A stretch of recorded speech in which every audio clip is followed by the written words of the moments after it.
Vous êtes né pour la grandeur. Et qu'est-ce que la grandeur? Vous vous éloignez de la vie minuscule quand vous vous embrasez pour de grands projets. Un projet est grand, quand il signifie que vous travaillez à développer l'un ou l'autre des pouvoirs de votre esprit. Pour porter ce pouvoir jusqu'au sublime. Et de là, le faire vibrer et le faire rayonner au milieu de l'émerveillement des humains, ou seulement au milieu des besoins des humains. Oui, davantage que l'idée. L'aspiration et le travail pour devenir un homme de puissance. Qui saura allumer les incandescences en sommeil de son esprit. C'est cela la grandeur. Un projet est grand encore, quand vous voyez les possibilités vertigineuses qui peuvent se concrétiser dans la maîtrise d'un savoir de haut niveau ou d'un entraînement de haut niveau. Et quand alors, vous travaillez à maîtriser ce savoir ou cet entraînement. Ce qui fait la grandeur véritable d'un projet, ça n'est pas son potentiel impact au sein de la société. C'est le niveau de puissance ou le niveau d'excellence que son accomplissement exige de vous. Et la grandeur elle-même, c'est cette puissance ou cette excellence. Qu'est-ce que la grandeur? Vous vous mouvez au sein de la vie majuscule quand vous avez développé de puissants pouvoirs, ou acquis un puissant savoir, ou maîtrisé un puissant entraînement. Et tout doit s'entretenir, vos pouvoirs, comme votre savoir, comme votre entraînement. Et un entraînement n'a de valeur que dans les aptitudes ou les talents qu'il vous permet d'acquérir, d'apprivoiser, de maîtriser. Plus vous étudiez avec concentration, mieux vous pouvez espérer maîtriser un savoir de haut niveau. Plus vous vous entraînez avec concentration, mieux vous pouvez espérer développer un talent de haut niveau.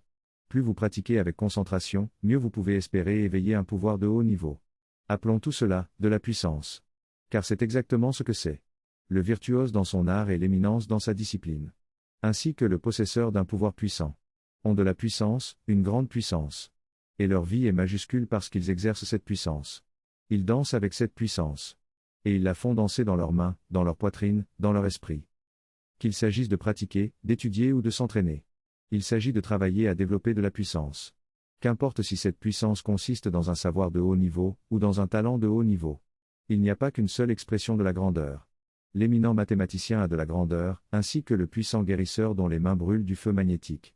Ne soyez pas ennemi de votre propre potentiel de grandeur. Comment est-on ennemi de son propre potentiel de grandeur? On l'est. Quand on se glorifie de quelques frémissements de capacité. Et qu'on veut déjà s'installer sous le portique de la ville avec son petit écriteau marqué sur le front.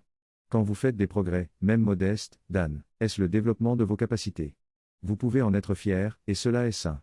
Et si vous voulez déjà vivre de l'exploitation de ces modestes capacités, cela est encore sain. Mais ayez la modestie chevillée à votre fierté.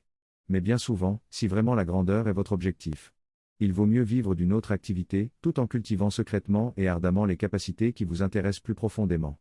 Capacité, c'est-à-dire pouvoir, ou savoir, ou talent. Le jour où vous aurez porté au sublime ces capacités, ce jour-là vous pourrez quitter la vie à la marge, pour entrer dans la vie majuscule. Mais avant cela, ne laissez pas votre immaturité vous convaincre que vous n'en pouvez plus de faire un travail alimentaire. Pour celui qui a la compréhension juste de la grandeur. La compréhension sans détour et sans fioriture. Le grand travail à investir, c'est le travail pour la sublimation de la volonté. J'ai dit, compréhension juste, sans détour et sans fioriture. Car c'est votre mental à la vision courte, qui pourrait vous faire douter que c'est ainsi qu'il faut envisager les choses. Que d'autres aient travaillé jusqu'à maîtriser des savoirs de haut niveau et des talents de haut niveau. Et que d'autres encore aient travaillé sur des capacités très spécifiques. Magnétisme, voyance, médiumnité. Et aient réussi à les porter jusqu'à de haut niveau. Tout cela est très bien. Mais, si ça n'est pas votre cas. Depuis votre travail ordinaire ou depuis votre pension de retraite ordinaire.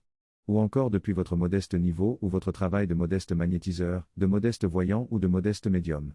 Ne développez pas de complexe d'infériorité et ne fabriquez pas une immature insatisfaction de votre condition. Ces petits détours et ces petits accomplissements n'auront pas été les vôtres. Et ça n'est pas grave. Pour celui qui a la compréhension juste de la grandeur. La vie est simple, à côté de votre vie ordinaire, de votre travail ordinaire, de votre pension de retraite ordinaire. Vous devez travailler ardemment pour réaliser la sublimation de votre volonté. C'est-à-dire de la force de votre esprit. L'intensité générale de l'effort à fournir pour atteindre la sublimation de la volonté n'est pas plus inaccessible que ce qui aurait été nécessaire pour devenir un virtuose en ceci ou une éminence en cela.